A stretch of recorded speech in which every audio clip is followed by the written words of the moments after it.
പ്രിയമുള്ളവരെ, ഒത്തിരി വർഷങ്ങൾക്ക് മുമ്പ് ഞങ്ങളുടെ ഇടവകപ്പള്ളിയിൽ ഒരു ധ്യാനം നടക്കുക. ധ്യാനം നടത്തുന്നത് ഒരു അൽമായനായ സുവിശേഷ പ്രഘോഷകനാണ്, കരിസ്മാറ്റിക്. ആ ധ്യാനത്തിനിടയ്ക്ക് ഞങ്ങളുടെ ഒരു സോണൽ കോർഡിനേറ്റർ ഉണ്ട്, കരിസ്മാറ്റിക് സോണിൻ്റെ കോർഡിനേറ്റർ. അദ്ദേഹം തന്നെയാണ് ഇദ്ദേഹത്തെ ധ്യാനത്തിന് ഈ ഇടവകയിലേക്ക് വിളിക്കുന്നത്. അദ്ദേഹം ഒരാളെ ഈ ഒരു കൗൺസിലിങ്ങിന് വേണ്ടിയിട്ട് ഇദ്ദേഹത്തിൻ്റെ അടുത്ത് എത്തിക്കുവാൻ ഇദ്ദേഹം അവിടെ ഒരു ഓഡിറ്റോറിയത്തിലിരുന്ന് കൗൺസിലിംഗ് നടത്തിക്കൊണ്ടിരിക്കുക. അപ്പോൾ ഈ ഞങ്ങളുടെ കോർഡിനേറ്റർ വേറൊരാളുമായിട്ട് ഇദ്ദേഹത്തിൻ്റെ അടുത്തേക്ക് പോവുക. പെട്ടെന്ന് ധ്യാനഗുരു എണീറ്റ് നിന്ന് ആ ഗേറ്റിൻ്റെ അവിടെ, ആ ഡോറിൻ്റെ അവിടെ നിർത്തിയിരിക്കുന്ന ഒരു പ്രേക്ഷിതനുണ്ട്, വോളണ്ടിയർ. അദ്ദേഹത്തോട് ആക്രോശിക്കുകയാണ്. ആര് പറഞ്ഞിട്ടാണ് ഇയാളെ അകത്തോട് കയറ്റിവിട്ടത്? ആരും കയറ്റരുതെന്ന് ഞാൻ പറഞ്ഞതല്ലേ? മാർപ്പാപ്പ പറഞ്ഞാൽ പോലും ഇനി ഒരാളെ കയറ്റിവിടരുത്. ഞങ്ങളുടെയൊക്കെ മനസ്സിലേറെ വേദനയുണ്ടായി. അന്ന് ഞങ്ങളൊരു കാര്യം ഉറപ്പിച്ചു, ഇയാളിനി അധികം മുന്നോട്ട് പോകത്തില്ല. അപ്രകാരം തന്നെ 3-4 മാസമേ കഴിഞ്ഞുള്ളൂ മറ്റൊരു പന്തക്കോസ്ത് വിഭാഗത്തിലേക്ക് അയാൾ പോവുകയും അവിടെ ധ്യാനങ്ങളൊക്കെ നടത്തി കുറച്ച് നാൾ വിരാജിക്കുകയും ഇന്ന് അവിടെയില്ല ഇവിടെ ഇല്ലാത്തൊരു പരുവത്തിൽ അദ്ദേഹം ആയിത്തീർന്നിട്ടുണ്ട്. അതിനുശേഷം ഇതുപോലൊരു ധാർഷ്ട്യം നമുക്ക് കേൾക്കാനാവുന്നത് എറണാകുളം അങ്കമാലി അതിരൂപതയിലെ വിമത വൈദികരിൽ നിന്നാണ്. ഈ അതിരൂപതയിലെ വിമത അൽമായ നേതാക്കളിൽ നിന്നാണ്. മാർപ്പാപ്പ പറയുന്നത് ഞങ്ങൾ എന്തിനനുസരിക്കണം? മാർപ്പാപ്പ പറഞ്ഞാലും ഞങ്ങൾ കേൾക്കത്തില്ല. ഇത്രയും താഴ്മയോടുകൂടി പരിശുദ്ധ മാർപ്പാപ്പ എറണാകുളം അങ്കമാലി അതിരൂപതയിലെ അച്ഛന്മാരോടും സിസ്റ്റേഴ്സിനോടും അൽമായരോടും ഏറ്റവും താഴ്ന്നു വീണ് അപേക്ഷിച്ചു, അഭ്യർത്ഥിച്ചു, ഞാൻ പറയുന്നത് അനുസരിക്കുക, ഏകീകൃത കുർബാന അർപ്പിക്കുക, നിങ്ങളുടെ സിനഡിനെ അനുസരിക്കുക, നിങ്ങളുടെ മേജർ ആർച്ച് ബിഷപ്പിന് വിധേയപ്പെട്ടു പോവുക. കോഴിക്ക് മുല വരുന്നത് കാത്തിരിക്കുന്നത് പോലെ എറണാകുളം അങ്കമാലി അതിരൂപതയുടെ അഡ്മിനിസ്ട്രേറ്ററും സീറോ മലബാർ സഭയിലെ ചില മെത്രാന്മാരും പിതാക്കന്മാരും കാത്തിരിക്കുകയാണ് ഈ വിമത വൈദികരുടെ മാനസാന്തരത്തിന് വേണ്ടി.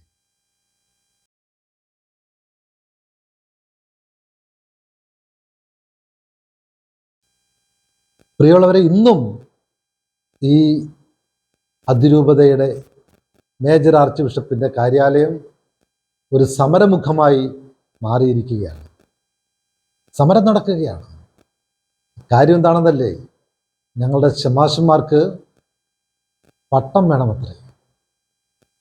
ഈ പട്ടം സ്വീകരിക്കാനുള്ള യോഗ്യതയോ അതിതാണ്.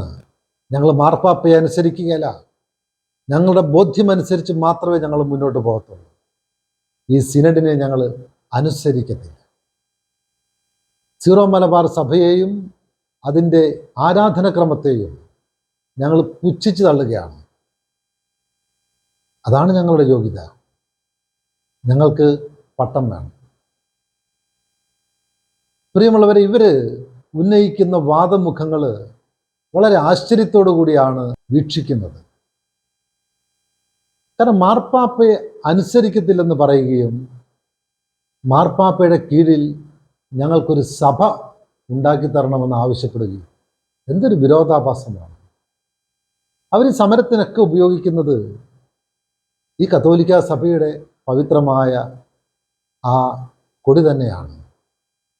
മഞ്ഞയും വെള്ളയും ചേർന്ന പരിശുദ്ധമായ ആ കൊടിയാണ് അവർ സമരത്തിന് ഉപയോഗിക്കുന്നത്. എന്നിട്ട് അവർ പറയുകയാണ് ഞങ്ങൾ മാർപ്പാപ്പയെ അനുസരിക്കത്തില്ലത്രേ. എനിക്കറിയാം, ഈ വീഡിയോ ഇറക്കിയതുകൊണ്ട് യാതൊരു പ്രയോജനമില്ല. വിമതരിൽ ഒരാൾക്ക് പോലും ഒരു കണിക പോലും മാറ്റം ഇതുകൊണ്ടുണ്ടാവത്തില്ല. കാരണം കഠിന ഹൃദയരാണ്. എത്രയോ സംവാദങ്ങൾ അവരുമായിട്ട് എത്രയോ പേര് ഈ വർഷങ്ങളിൽ ഇങ്ങനെ നടത്തിക്കൊണ്ടിരിക്കുകയാണ്. അണുവിട വ്യതിചലിക്കത്തില്ല. കാരണം അതിൻ്റെയൊക്കെ പിന്നിൽ ആ തിന്മയുടെ വലിയ ശക്തിയുണ്ട് എന്നത് സത്യമാണ്. പിന്നെ എന്തിനാണ് ഇതുപോലുള്ള വീഡിയോ ഇറക്കുന്നത്? അത് പണ്ട് ജോൺ പോൾ മാർപ്പാപ്പ, വിശുദ്ധനായ ജോൺ പോൾ മാർപ്പാപ്പ പണ്ട് പറഞ്ഞ ഒരു കാര്യമുണ്ട്. ആട് മോഷ്ടാക്കളാണ് അവർ. അതായത് എറണാകുളം അങ്കമാലി അതിരൂപതയിലെ ഏകദേശം നിഷ്പക്ഷരായിരിക്കുന്ന കുറേ അധികം വിശ്വാസികളുണ്ട്. അവരെ കൂടി തങ്ങളുടെ പക്ഷത്തേക്ക് കൊണ്ടുവരുവാനായിട്ടുള്ള ഗൂഢനീക്കങ്ങൾ മാത്രമാണ് ഇവരിങ്ങനെ മുമ്പോട്ട് തള്ളി ഇങ്ങനെ പോകുന്നതിൻ്റെ ഉദ്ദേശം. കത്തോലിക്ക സഭയുടെ യാതൊരു ചൈതന്യവും അവരിൽ നിന്ന് എപ്പോഴേ നഷ്ടപ്പെട്ടു കഴിഞ്ഞു. കാരണം നമുക്കറിയാം, വെള്ള ലോഹയൊക്കെ ഇട്ട ഒരു പുരോഹിതനിൽ നിന്ന് നമ്മൾ എന്താണ് പ്രതീക്ഷിക്കുന്നത്? എന്നാൽ ആ പ്രതീക്ഷകൾക്കൊക്കെ വിപരീതമായിട്ടുള്ള, ഒരിക്കലും നമുക്ക് നമ്മുടെ മനസ്സിൽ പോലും ചിന്തിക്കാത്ത രീതിയിലുള്ള പ്രതികരണങ്ങളും പ്രതിഷേധങ്ങളും ഒക്കെയാണ് പലപ്പോഴും ഇവരിൽ നിന്ന് നമുക്ക് കാണാനായിട്ട് സാധിക്കുന്നത്. അപ്പോൾ നമുക്കറിയാം, ഈ ഒരു സഭയുടെ അല്ലെങ്കിൽ ഒരു ക്രിസ്തുവിൻ്റെ മൂല്യങ്ങളൊന്നും ഇവരിൽ നമുക്ക് കാണാനായിട്ട് സാധിക്കുന്നില്ല. എന്നിട്ട് വലിയ ബൗദ്ധികമായ തലങ്ങളിൽ നിന്നുകൊണ്ട് സംസാരിക്കുകയും വലിയ അറിവുള്ളവരെ പോലെ പങ്കുവയ്ക്കുകയും ധാരാളം പേരെ അവരിലേക്ക് ആകർഷിപ്പിക്കുവാനായിട്ടുള്ള തന്മയത്വമായിട്ടുള്ള ആ ഒരു നല്ല ശൈലിയും ഒക്കെ എടുത്തുകൊണ്ട് പരമാവധി വിശ്വാസികളെ മോഷ്ടിക്കുക എന്നുള്ള ഒരു ലക്ഷ്യത്തോടു കൂടി അവർ മുന്നോട്ട് നീങ്ങുമ്പോൾ, ഒരുപക്ഷെ എന്നെപ്പോലുള്ള സാധാരണക്കാരനായിട്ടുള്ള ഈ ചെറിയ മനുഷ്യൻ ഇടുന്ന ഈ ഒരു വീഡിയോ ഒരുപക്ഷെ ഏതെങ്കിലും ഒരു വിശ്വാസിക്ക് പോയി പടുകുഴിയിൽ വീഴാതിരിക്കാനായിട്ടൊരു പ്രേരണയാകുന്നെങ്കിൽ, ഒരു സഹായമാകുന്നുവെങ്കിൽ എന്ന് കരുതിയാണ് ഞാൻ ഈ ഒരു വീഡിയോ ഇറക്കുന്നത്. പ്രിയ ആത്മായ സുഹൃത്തുക്കളെ, എനിക്ക് നിങ്ങളോട് പറയാനുള്ളത്, പല പ്രാവശ്യം ആവർത്തിച്ച് നാം കേട്ടിട്ടുണ്ട് ഈ വിമത വൈദികരിൽ നിന്നും വിമത ആത്മായ നേതാക്കളിൽ നിന്നും, ഈ കത്തോലിക്ക സഭയിൽ നിന്നും എത്രയും വേഗം പുറത്തു പോകണമെന്നുള്ള ആഹ്വാനം.